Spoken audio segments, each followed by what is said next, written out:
Picture, if you can, a metropolis shrouded in perpetual darkness. This is a realm so densely packed that the sun's rays fail to reach its narrow passageways.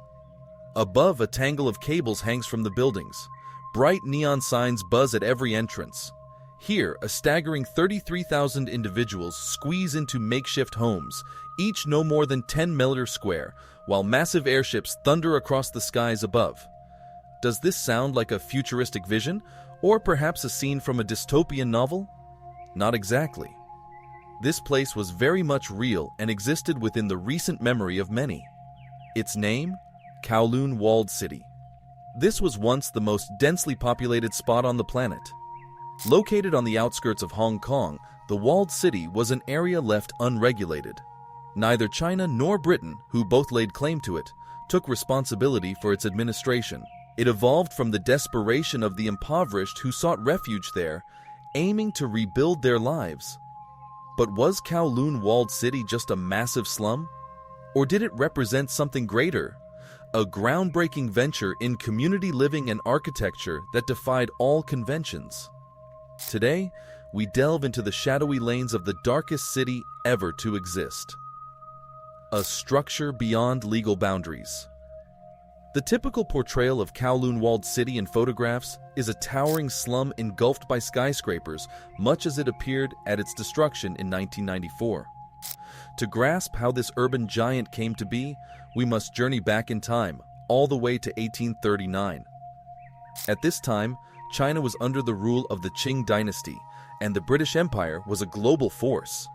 These two powers were on the brink of a conflict that would reshape Asia.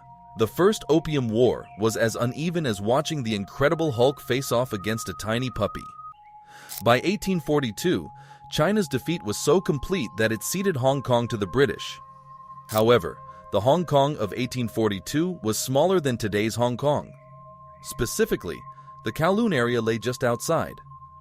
It was here in Kowloon that an ancient fort, dating back to the Song dynasty of 960-1279 AD, would eventually become the heart of the walled city. As the 19th century progressed, China lost another opium war to Britain, surrendering more territory.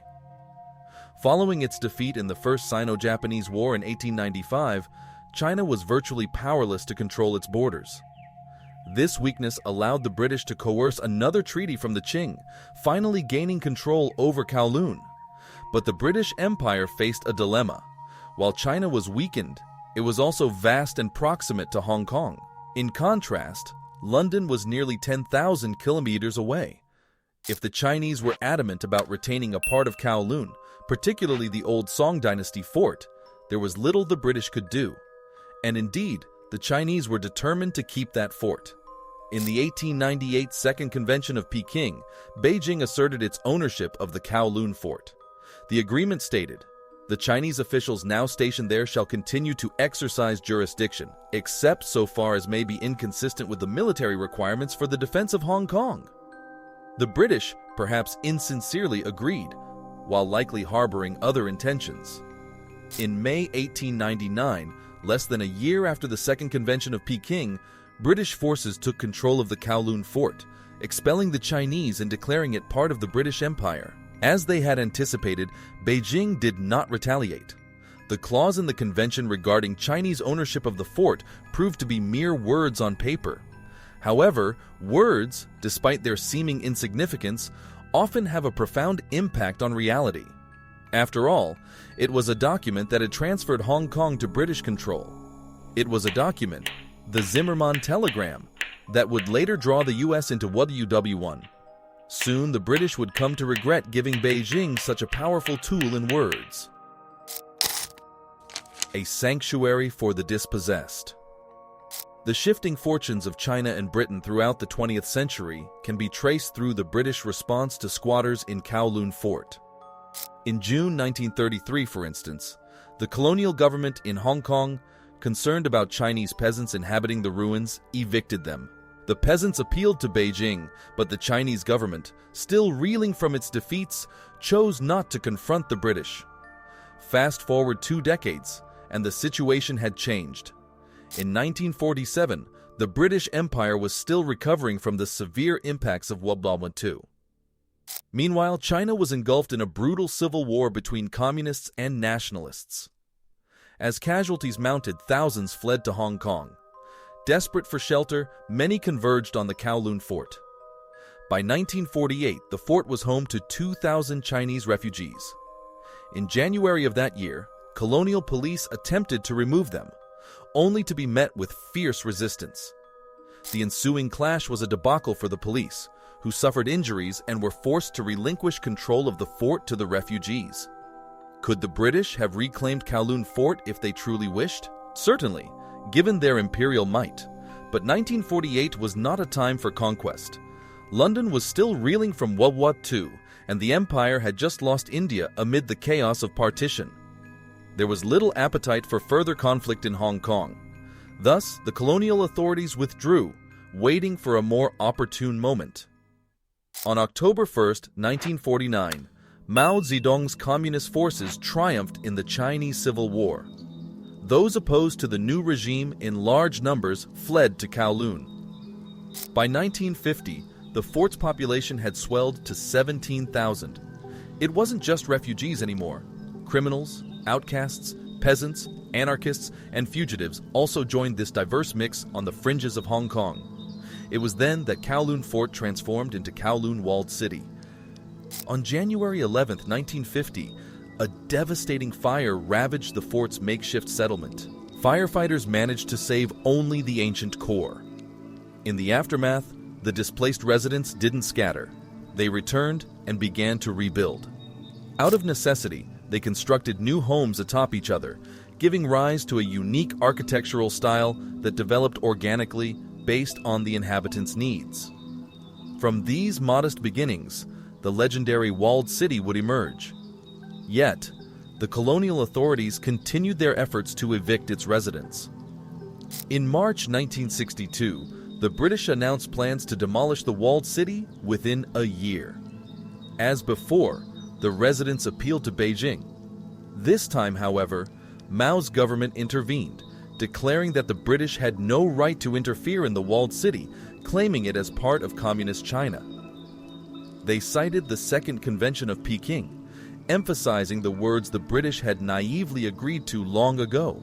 Left with little choice and facing the prospect of conflict with Communist China, the British agreed not to meddle in the Walled City. Crucially, though, they also denied Beijing the authority to enter Hong Kong and administer the area themselves. Suddenly, the Walled City existed in a diplomatic limbo, a zone where neither China nor Britain could enforce their laws. From this legal anomaly, one of history's most unusual cities would arise. Existence in the shadows. Now, let's delve into the daily life of the Walled City's inhabitants. Imagine waking up in a room barely larger than a prison cell. The only light comes from a single bulb, as sunlight is a rarity in these parts. The air is thick with the smell of cooking and the sound of thousands of voices. Everywhere you look, there are signs of life, laundry hanging from windows, children playing in narrow alleys, vendors selling food and goods. Despite the cramped conditions, a sense of community thrives. Neighbors know each other by name, and everyone looks out for one another. But it's not just the residents who make the Walled City unique. The lack of government oversight has turned it into a haven for illegal activities. Unlicensed doctors operate clinics, and factories churn out counterfeit goods. The triads, powerful Chinese criminal organizations, run gambling dens and brothels.